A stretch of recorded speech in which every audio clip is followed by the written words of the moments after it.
चलिए हम देखते हैं एनसीईआरटी हिस्ट्री का क्लास 7 के चैप्टर 6 है। चैप्टर का नाम है नगर, व्यापारी और शिल्पीजन। एक मध्ययुगीन नगर की यात्रा पर आया कोई यात्री उस नगर के बारे में कैसी आकांक्षाएं रखता होगा, यह इस बात पर निर्भर करता है कि वह नगर किस प्रकार का था। क्या वह नगर एक मंदिर नगर था या एक प्रशासनिक केंद्र, एक वाणिज्यिक शहर, एक पतन नगर अथवा किसी अन्य प्रकार का शहर था। वस्तुतः कई नगर तो एक साथ अनेक प्रकार के थे। वे प्रशासनिक तथा अप्रशासनिक नगर तथा मंदिर नगर होने के साथ साथ वाणिज्यिक कार्यकलापों और शिल्पी उत्पादन के भी केंद्र थे। प्रशासनिक केंद्र देखते हैं तो अध्याय 2 में हमने चोल वंश के बारे में पढ़ा था, तो उनके बारे में हम देखते हैं।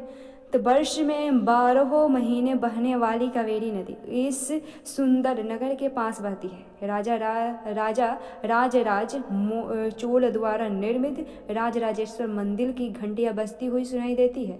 लोग नगर के वास्तुकार कुंजर मल्लन राजराज पेरुथचंद की वास्तुकला की प्रशंसा करते हुए नहीं थकते। हमें वास्तुकार का नाम इसलिए पता है क्योंकि उसने गर्व से अपने नाम को मंदिर की दीवार पर उत्कीर्ण किया। मंदिर के भीतर एक विशाल शिवलिंग स्थापित है। इस मंदिर के अलावा नगर में अनेक राजमहल है जिसमें कई मंडप बने हुए हैं। राजा लोग इन मंडप में अपना दरबार लगाते हैं। यहीं से वे अपने अधीनस्थों के लिए आदेश जारी करते हैं। नगर में सैन्य शिविर भी बने हैं। नगर उन बाजारों की हलचल से भरा हुआ है जहां अनाज, मसालों, कपड़ों और आभूषणों की बिक्री हो रही है। नगर के लिए जल की आपूर्ति कुआंओं और तालाबों से होती है। तंजावुर और उसके निकटवर्ती नगर उड़ैयो के सालिए बुनकर मंदिर के उत्सव के लिए झंडे, झाड़ियाँ बनाने का कपड़ा, राजा और अभिजात वर्ग के लिए बढ़िया सूती वस्त्र और जनसाधारण के लिए मोटा सूती वस्त्र तैयार कर रहे हैं।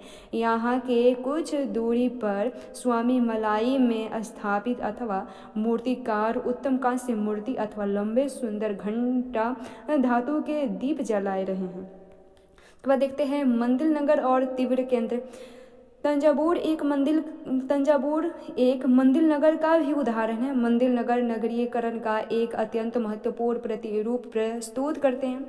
नगरीयकरण नगरों के विकास की प्रक्रिया है। मंदिर अक्सर समाज और अर्थव्यवस्था दोनों के लिए ही अत्यंत महत्वपूर्ण होते हैं। शासक विभिन्न देवी देवताओं के प्रति अपना भक्ति भाव दर्शाने के लिए मंदिर बनाते हैं।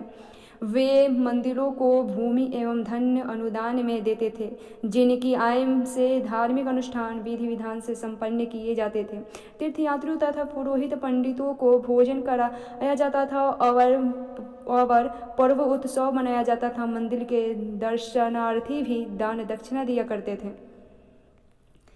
मंदिर के कर्ता धर्ता मंदिर के धन की ही व्यापार एवं साहूकारी में लगाते थे। शने समय के साथ साथ बड़ी संख्या में पुरोहित, पुजारी, कामगार, शिल्पी, व्यापारी आदि मंदिर तथा उसके दर्शनार्थी एवं तीर्थयात्रियों की आवश्यकताओं को पूरा करने के लिए मंदिर के आसपास बसते गए। इस प्रकार मंदिर नगरों का विकास हुआ। इसी रीति से मंदिरों के चारों ओर अनेक नगरों का आविर्भाव हुआ। जैसे मध्य प्रदेश में बिल्लवस्वामिनी यानी बिलसा या विदिशा और गुजरात में सोमनाथ। कुछ अन्य महत्वपूर्ण मंदिर नगर तमिलनाडु में कांचीपुरम तथा मदुरै और आंध्र प्रदेश में तिरुपति। तीर्थ स्थल भी धीरे धीरे नगरों के रूप में विकसित हो गए। वृंदावन जो उत्तर प्रदेश में है और तिरुवन्नमलाई जो तमिलनाडु में है, ऐसे नगरों के दो उदाहरण हैं। अजमेर जो राजस्थान में है, 12वीं शताब्दी में चौहान राजाओं की राजधानी था और आगे चलकर मुगलों के शासन में वह सूबा मुख्यालय बन गया। यह नगर धार्मिक सह अस्तित्व का एक उत्कृष्ट उदाहरण प्रस्तुत करता है। सुप्रसिद्ध सूफी संत ख्वाजा मोइनुद्दीन चिश्ती यहाँ 12वीं शताब्दी में बस गए थे और उनके दर्शनार्थी एवं श्रद्धालु भी पंथों मतों के हुआ करते थे। अजमेर के पास ही पुष्कर सरोवर है जहाँ प्राचीन काल से ही तीर्थयात्री आते रहे हैं। एक चित्र दिया गया है जिसमें कांसा, घंटा धातु और लुप्त मोप तकनीकी है। देखते हैं कांसा का मिश्रित धातु है जो तांबे और रांगे जो यानी टीन के मेल से बनती है। घंटा धातु में रागे का अनुपात किसी भी अन्य किस्म के कांसे से अधिक होता है। यह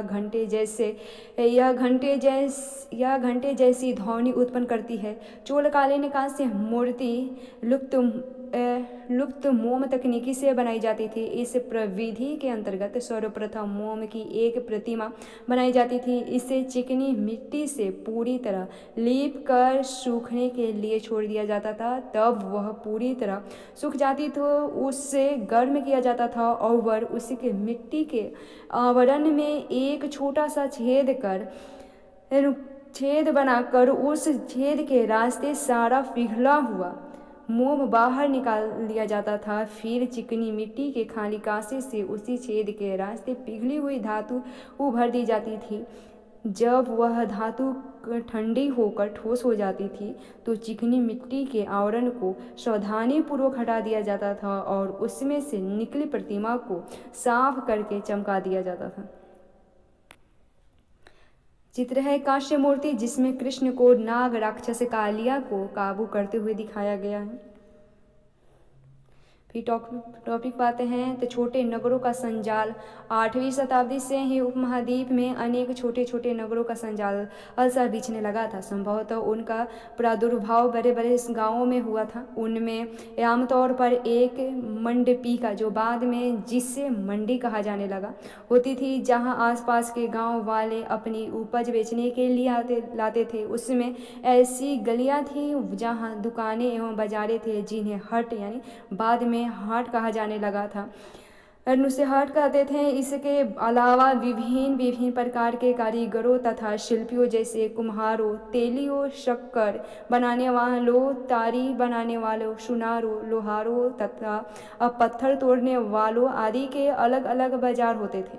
कुछ व्यापारी तो नगर में अस्थायी रूप से बसकर अपना कारोबार करते थे, जबकि कुछ अन्य व्यापारी नगर नगर घूमकर क्रय विक्रय किया करते थे। आसपास और दूर दराज के व्यापारी इन नगरों में स्थानीय उपज खरीदने और दूरवर्ती स्थानों के उत्पादन जैसे घोड़े, नमक, कपूर, केसर, पान, सुपारी और काली मिर्च जैसे मसाले बेचने के लिए लाते थे।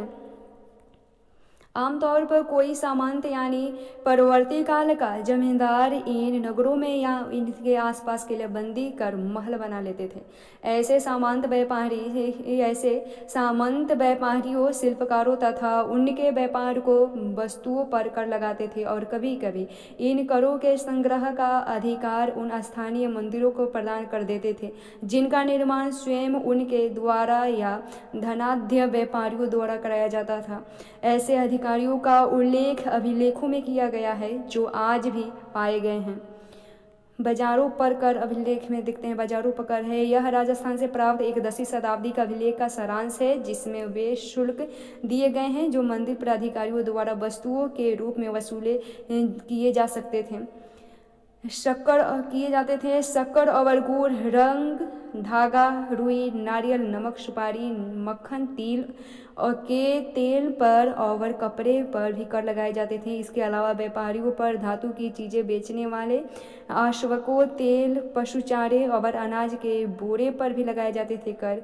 इनमें से कुछ कर तो वस्तु रूप में और कुछ अन्य नगद के रूप में वसूले जाते थे।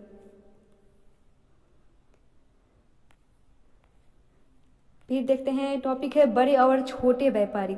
व्यापारी कई प्रकार के हुआ करते थे, उनमें बंजारे लोग भी शामिल होते थे। कई व्यापारी विशेष रूप से घोड़े के व्यापारी करने के लिए अपने संघ बनाते थे जिनका एक मुखिया होता था और वह मुखिया उनकी ओर से घोड़े खरीदने के इच्छुक योद्धाओं से बातचीत करता था। चूँकि व्यापारियों को अनेक राज्यों तथा जंगलों से होकर गुजरना पड़ता था, इसलिए वे आमतौर पर काफिले बनाकर एक साथ यात्रा करते थे और अपने हितों की रक्षा के लिए व्यापार संघ यानी गिल्ड बनाते थे। दक्षिण भारत में 8वीं शताब्दी और परवर्ती काल में अनेक ऐसे संघ थे। उनमें सबसे प्रसिद्ध मणिग्रामम और नाना देशी थे। ये व्यापार संघ प्रायः द्वीप के भीतर और दक्षिण पूर्व एशिया तथा चीन के साथ ही दूर दूर तक व्यापार करते थे।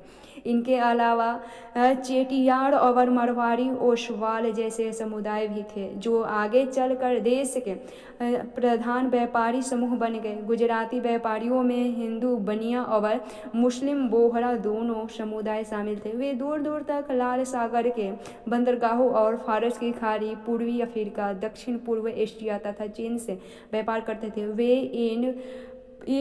इन पतनों में कपड़े और मसाले बेचते थे और बदले में अफ्रीका से सोना और हाथी दांत एवं दक्षिण पूर्व एशिया और चीन से मसाले, टीन, मिट्टी के नीले बर्तन आदि और चांदी लाते थे।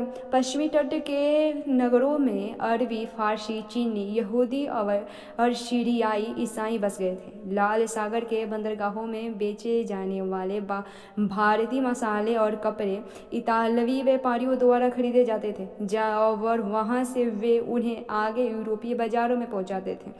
उनसे व्यापार में बहुत लाभ होता था। उष्णकटिबंधीय जलवायु में उगाए जाने वाले मसाले जो यानी काली मिर्च थी, दालचीनी, जायफल, सौंठ आदि यूरोपीय व्यंजनों के महत्वपूर्ण अंग बन गए थे और भारतीय सूती कपड़ा बहुत लुभावना होता था। ये चीज़ें ही यूरोपीय व्यापारियों को भारत तक खींच लाई। समय के साथ साथ व्यापार और नगरों का रूप किस प्रकार बदला, इसके बारे में हम शीघ्र ही आगे पढ़ेंगे। काबुल दिया है तो देखते हैं। काबुल अपने पहाड़ी और विश्व भूदृश्य के साथ 16वीं शताब्दी से राजनीतिक और वाणिज्यिक दृष्टि से महत्वपूर्ण बन गया। काबुल और कंधार सुप्रसिद्ध रेशम मार्ग से जुड़े हुए थे। साथ ही घोड़ों का व्यापार भी मुख्य रूप से इसी मार्ग से होता था। 17वीं शताब्दी में हीरो के सौदागर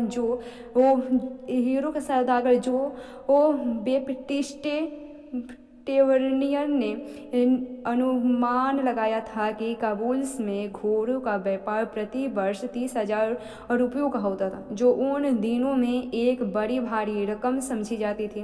काबुल से मेवे, खजूर, गलीचे, रेशमी कपड़े और ताजे फल ऊँटों पर लाद कर लाए जाते थे और उपमहाद्वीप तथा अन्य भागों में बेचे जाते थे। इसके अलावा गुलाम भी बिक्री के लिए भी लाए जाते थे। नगरों में शिल्प देखते हैं तो बीदर के शिल्पकार तांबे तथा चांदी के जराई के काम के लिए इतने अधिक प्रसिद्ध थे कि इस शिल्प का नाम ही बिदरी पड़ गया। पंचाल अर्थात विश्वकर्मा समुदाय, जिसमें सुनार, कशेर, लोहार, राजमिस्त्री और बढ़ई शामिल थे, मंदिरों के निर्माण के लिए आवश्यक थे। इसके अलावा वे राजमहलों, बड़े बड़े भवनों, तालाबों और जलाशयों के निर्माण में भी अपनी महत्वपूर्ण भूमिका अदा करते थे। इसी प्रकार शालियार और किककोलार जैसे बुनकर भी समृद्धशाली समुदाय बन गए थे और वे मंदिरों को भारी दान दक्षिणा दिया करते थे। वस्त्र निर्माण से संबंधित कुछ अन्य कार्य जैसे कपास को साफ करना, काटना और रंगना भी स्वतंत्र व्यवसाय बन गए थे, जिनके लिए विशेषज्ञता की आवश्यकता होती थी।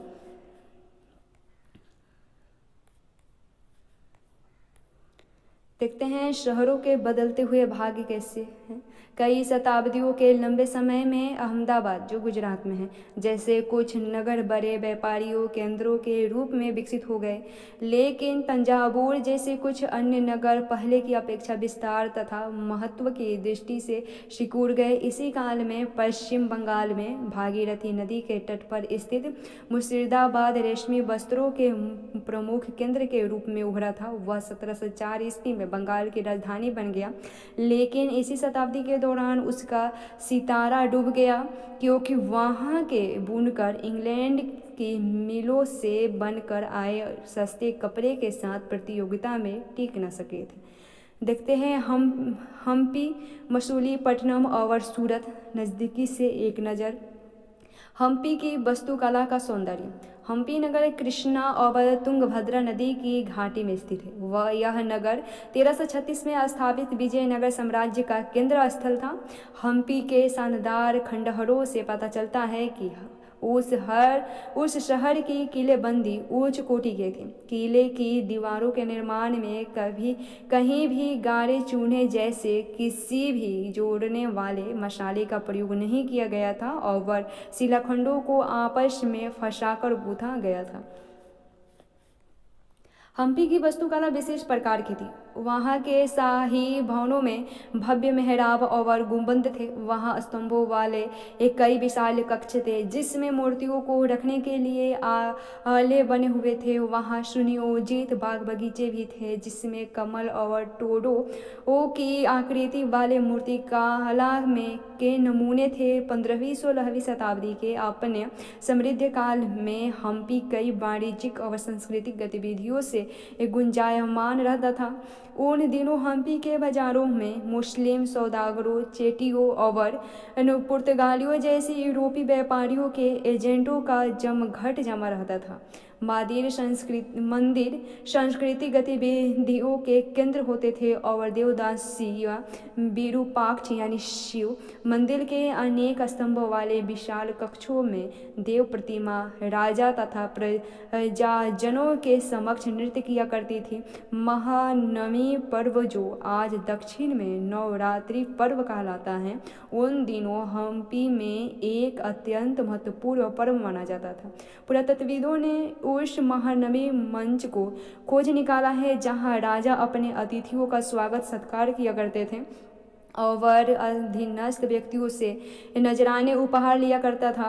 वहीं विराजमान होकर राजा नृत्य एवं संगीत तथा मल्लयुद्ध के कार्यक्रम भी देखा करता था। 1565 में दक्कनी सुल्तानों गोलकुंडा, बीजापुर, अहमदनगर, बरार और बीदर के शासकों के हाथों विजयनगर की पराजय के बाद हम्पी का विनाश हो गया।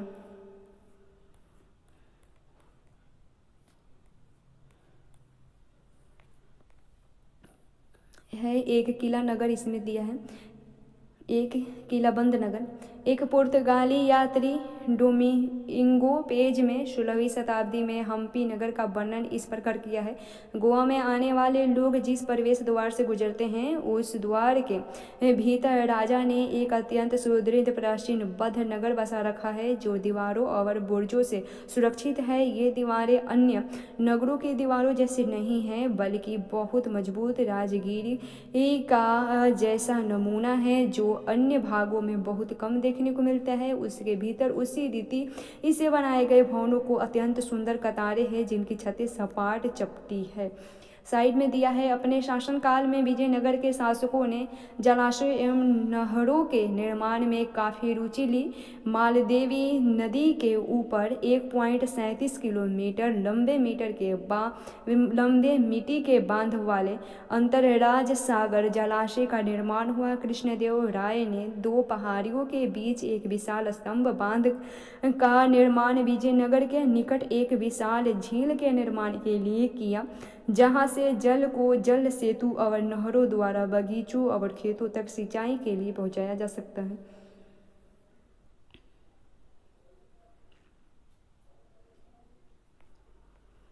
उसके बाद साइड में फिर दिया गया है एक चित्र है, हम्पी के बिठूल मंदिर का पत्थर का बना रथ है। फिर साइड में है वाणिज्य केंद्र, एक ऐसा स्थान जहां विभिन्न उत्पादन केंद्रों से आने वाला माल खरीदा और बेचा जाता है। और एक हुंडी है, एक ऐसा दस्तावेज जिसमें एक व्यक्ति द्वारा जमा कराई गई रकम दर्ज करती है। हुंडी को कहीं अन्यत्र प्रस्तुत करके जमा की गई राशि प्राप्त की जा सकती है। उसके बाद देखते हैं सूरत पश्चिम का प्रवेश द्वार। सूरत मुगल काल में केम्बे यानी आज के खंबात और कुछ समय बाद के अहमदाबाद के साथ साथ गुजरात में पश्चिमी व्यापार का वाणिज्य केंद्र बन गया। सूरत और मौज की खाड़ी से होकर पश्चिमी एशिया के साथ व्यापार करने के लिए मुख्य द्वार था। सूरत को मक्का का प्रस्थान द्वार भी कहा जाता है क्योंकि बहुत से हज यात्री जहाज से ही यहीं से रवाना होते थे। सूरत एक सर्वदेशीय नगर था जहां सभी जातियों और धर्मों के लोग रहते थे। 17वीं शताब्दी में जहां पुर्तगालियों, डचों और अंग्रेजों के कारखानों एवं माल गोदाम थे।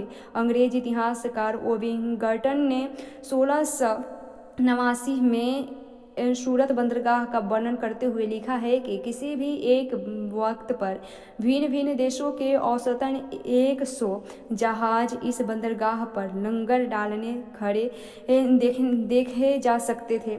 सूरत में ऐसी अनेक दुकानें थीं जो सूती कपड़ा थोक और फुटकर कीमतों पर बेचती थीं।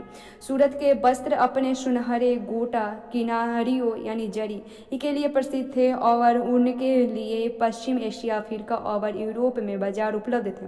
राज्य ने विश्व के सभी भागों से नगर में आने वाले लोगों की आवश्यकताओं को पूरा करने के लिए अनेक विश्राम गृह बना रखे थे।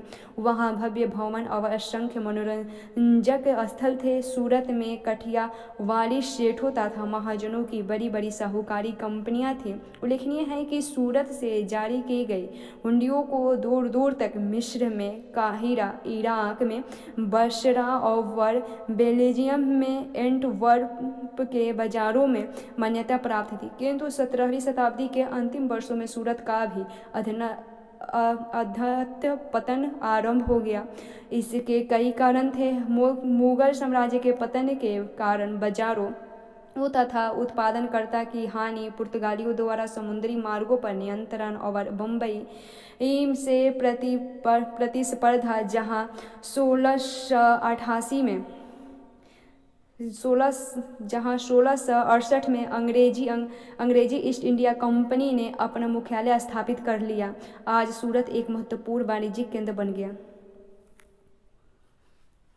जोखिम भरा दौर और मुस्लिमपट्टनम के लिए चुनौती देखते हैं तो मुस्लिमपट्टनम या मछलीपट्टनम नगर कृष्ण नदी के डेल्टा पर स्थित है। 17वीं शताब्दी में यह भिन्न भिन्न प्रकार की गतिविधियों का नगर था। हॉलैंड और इंग्लैंड दोनों देशों की ईस्ट इंडिया कंपनी ने मछलीपट्टनम पर नियंत्रण प्राप्त करने का प्रयत्न किया, क्योंकि तब तक वह आंध्र तक सबसे महत्वपूर्ण पतन बन गया था। मुस्लिमपट्टनम का किला हॉलैंड वासियों ने बनाया था।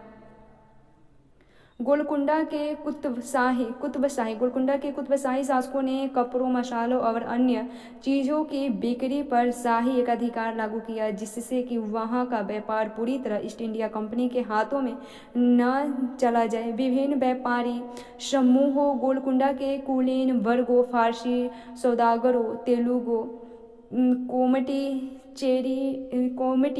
चेटियार और यूरोपीय व्यापारियों ने नगर को घनी आबादी वाला और समृद्धशाली बना दिया। जब मुगलों ने गोलकुंडा तक अपनी शक्ति बढ़ा ली तो उनके प्रतिनिधि सूबेदार मीर जुमला ने, जो कि स्वयं एक सौदागर था, हॉलैंड वासियों और अंग्रेजों को आपस में भिड़ाना शुरू कर दिया। 1686 से 87 में मुगल बादशाह औरंगजेब ने गोलकुंडा को मुगल साम्राज्य से मिला लिया।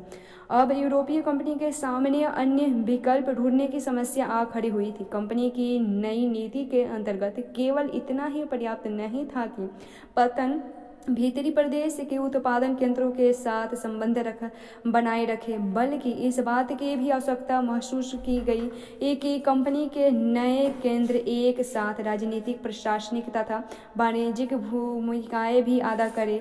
जब कंपनी के व्यापारी बम्बई, कलकत्ता और मद्रास चले गए यानी चेन्नई चले गए, तब मुस्लिमपट्टनम अपने व्यापार और समृद्धि दोनों ही खो बैठा और 18वीं शताब्दी के दौरान उसका अंतर पतन हो गया और आज वह एक छोटे से जीर्ण नगर से अधिक कुछ नहीं था। नए नगर और व्यापारी देखते हैं। 16वीं और 17वीं शताब्दी में यूरोप के देश व्यापारी उद्देश्यों से मसालों और कपड़ों की तलाश में लगे हुए थे, जो यूरोप और पश्चिमी एशिया दोनों जगह लोकप्रिय हो गए थे। अंग्रेजों, हॉलैंडवासी और फ्रांसीसियों ने पूर्व में अपनी वाणिज्यिक गतिविधियों का विस्तार करने के लिए अपनी अपनी ईस्ट इंडिया कंपनी बनाई। प्रारंभ में तो मुल्ला अब्दुल गफूर और बिरजी बोरा जैसे कुछ बड़े भारतीय व्यापारियों ने, जिनके पास बड़ी संख्या में जहाज थे, उनका मुकाबला किया, किंतु यूरोपीय कंपनियों ने समुद्री व्यापार पर अपना नियंत्रण स्थापित करने के लिए अपनी नौ शक्ति का प्रयोग किया और भारतीय व्यापारियों को अपने एजेंट के रूप में कार्य करने के लिए मजबूर कर दिया। अंततः अंग्रेज उपमहाद्वीप में सर्वाधिक सफल वाणिज्यिक एवं राजनीतिक शक्ति के रूप में उभर कर स्थापित हो गए। वस्त्रों जैसी वस्तुओं की मांग में तेजी आ जाने से अधिकाधिक लोगों ने कताई, बुनाई, धुलाई, रंगाई आदि का धंधा अपना लिया। इससे इन शिल्पों का बहुत विस्तार हुआ। भारतीय वस्त्रों के रूप, रंग और डिजाइन अधिकाधिक परिष्कृत होते गए, किंतु इस काल में शिल्पकारों की स्वतंत्रता घटने लगी। शिल्पी जन पेशगी की प्रणाली पर काम करने लगे, जिसका अर्थ यह था कि उन्होंने जिन यूरोपीय एजेंटों से पहले ही पेशगी ले ली थी, उन्हीं के लिए उन्हें कपड़ा बुनना होता था। अब बुनकरों को अपना कपड़ा या बुनाई के नमूने बेचने की स्वतंत्रता नहीं थी। उन्हें तो अब कंपनी के एजेंटों द्वारा निर्धारित डिजाइन के कपड़े उन्हीं की मांग के अनुसार बनानी पड़ती थी। 18वीं शताब्दी में बम्बई, कलकत्ता और मद्रास नगरों का उदय हुआ, जो आज प्रमुख महानगर है। शिल्प और वाणिज्य में बड़े बड़े परिवर्तन आए जब बुनकर जैसे कारीगर तथा सौदागर यूरोपीय कंपनियों द्वारा इन नए नगरों में स्थापित ब्लैक टाउन्स में स्थानांतरित हो गए। ब्लैक यानी देसी व्यापारी और शिल्पकारों को इन ब्लैक टाउन में सीमित कर दिया गया, जबकि गोरे शासकों ने मद्रास में फोर्ट सेंट जॉर्ज और कलकत्ता में फोर्ट सेंट विलियम की शानदार कोठियों में अपने आवास बनाए। 18वीं शताब्दी में शिल्पकलाओं तथा वाणिज्य की कहानी हम अगले वर्ष भी पढ़ेंगे, अगले अध्याय में पढ़ेंगे। उसके बाद देखते हैं वास्को डी गामा और Christopher Columbus. Vasco D gamma और क्रिस्टोफर कोलंबस 15वीं शताब्दी में यूरोपीय नाविकों द्वारा समुद्री मार्ग खोजने के अभूतपूर्व कार्य किए गए। उनमें से अनेक नाविक भारतीय उपमहाद्वीप तक पहुंचने का मार्ग खोजने और मसाले प्राप्त करने की इच्छा से प्रेरित थे। पुर्तगाली नाविक वास्को डी गामा अटलांटिक महासागर के साथ साथ यात्रा करते हुए केप ऑफ गुड होप से निकलकर और हिंद महासागर को पार करके भारत पहुंचा। उसे अपनी पहली यात्रा को पूरा करने में 1 वर्ष से भी अधिक समय लगा। वह 1498 में कालीकट पहुंचा और अगले वर्ष पुर्तगाल की राजधानी लिस्बन लौट गया।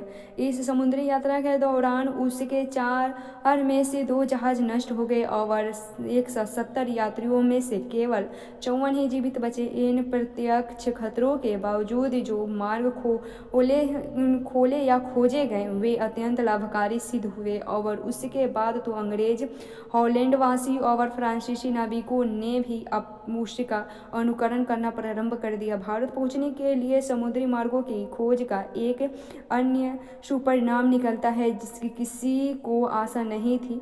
एक इटलीवासी क्रिस्टोफर कोलंबस ने भारत पहुंचने का मार्ग खोजने के लिए अटलांटिक महासागर को पार करके पश्चिम की ओर यात्रा करने का निश्चय किया।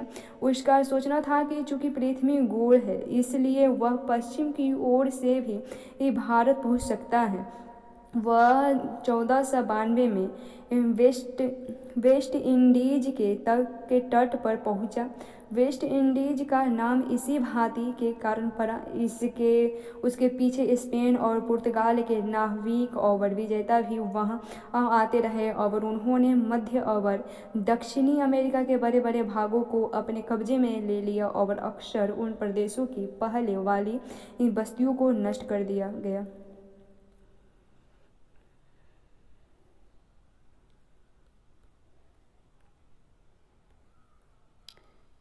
एक दिया गया है मछुआरों का एक करीब नगर। अंग्रेजों ईस्ट इंडिया कंपनी के एक गुमास्ते विलियम बेल्थवल्ट ने 1620 ईस्वी में इन शब्दों में मछलीपट्टनम का वर्णन किया है। यह गोलकुंडा का मुख्य पत्तन है जहां परम पूज्य ईस्ट इंडिया कंपनी अपना एजेंट रखती है। यह एक छोटा नगर है पर घना बसा हुआ है, बिना किसी चारदीवारी के और खराब तरीके से बनाया हुआ, न ही यह अच्छी जगह स्थित है।